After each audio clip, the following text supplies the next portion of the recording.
Bonjour les enfants, bonjour chers élèves. Aujourd'hui nous sommes le jeudi 26 mars. C'est notre 7e jour d'école à la maison. Et aujourd'hui, comme d'habitude, je vais vous lire un épisode du feuilleton d'Hermès. Avant de vous lire l'épisode 42, je vais vous donner les réponses aux 4 questions de mardi.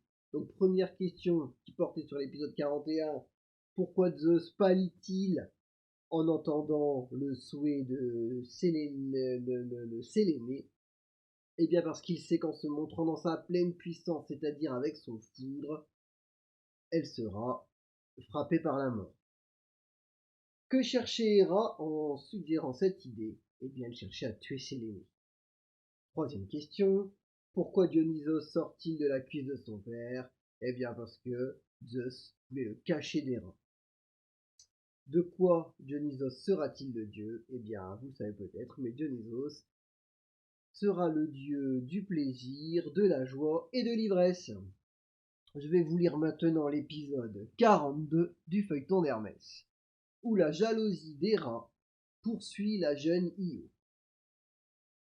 Un matin, peu de temps après la naissance du petit Dionysos, Hermès fut à nouveau convoqué par son père. Il le trouva le visage triste et la voix lasse. « Mon garçon, soupira Zeus, me voilà encore une fois bien embarrassé. Alors que je rendais visite sur terre à une jeune fille nommée Io, ma femme Héra est arrivée.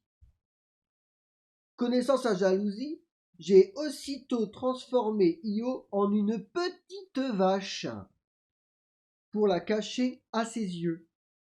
Mais Héra ne s'est pas laissée tromper. Elle m'a demandé de lui ouvrir la jolie vache qui était auprès de moi. Je n'avais aucune raison de refuser. Tu comprends?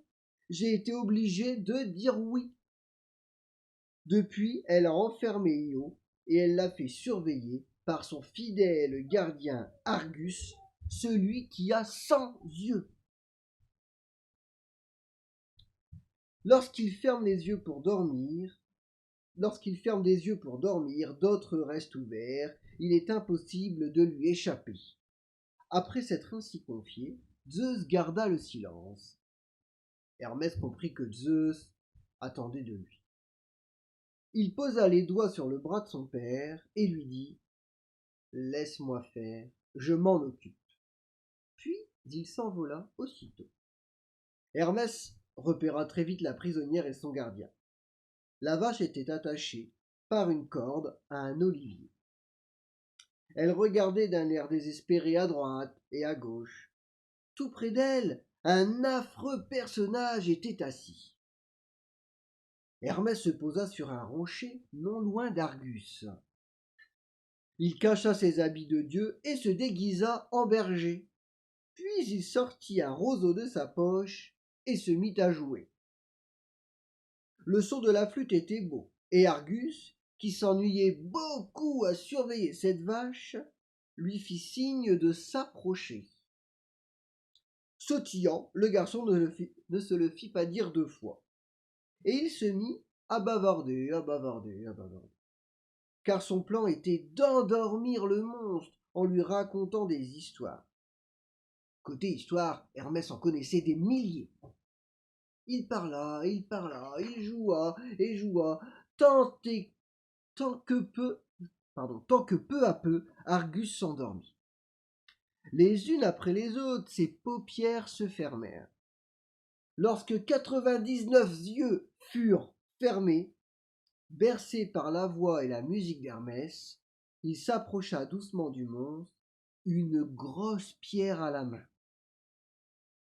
Le 100e œil d'Argus finit par se fermer. Hermès bondit, assomma le monstre avec sa pierre, puis il trancha la tête et libéra Io. De retour sur l'Olympe, Zeus serra son fils dans ses bras. Puis il lui dit en riant « Te voici dieu des voleurs, mon fils !» Héra au bras blanc, en apprenant la mort de son cher gardien, se mit à hurler de rage dans tout le palais.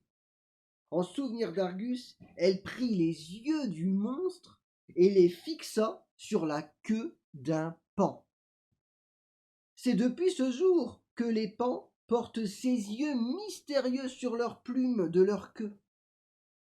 Mais comme sa colère n'était pas calmée, Héra envoya une grosse mouche qui pique un temps poursuivre la pauvre Io. Io se mit à courir comme une folle, en tous sens. Elle parcourut des kilomètres et des kilomètres le long d'une côte rocheuse. En souvenir de sa course folle, la mer qu'elle longea ainsi prit son nom et s'appela désormais la mer Ionienne. Heureusement, sa fuite prit fin sur les bords d'un fleuve long et majestueux appelé le Nil. Là, Zeus la rejoignit et lui rendit sa forme humaine. Io put ainsi reprendre sa vie paisible. Après avoir ainsi sauvé Dionysos puis Io, Hermès espérait bien avoir un peu de repos. C'était mal connaître son père. À suivre les enfants. Je vais donc maintenant vous lire les questions de ce 42e épisode. Première question. Pourquoi Zeus transforme-t-il Io en vache? Deuxième question. Quelle est la particularité du monstre Argus? Troisième question. Qui libère Io de ce monstre? Quatrième question. Une fois libérée, comment Héra s'est-elle encore vengée? Cinquième question. Que sont devenus les yeux d'Argus après cette histoire? Les enfants, je vous dis à demain pour une nouvelle histoire.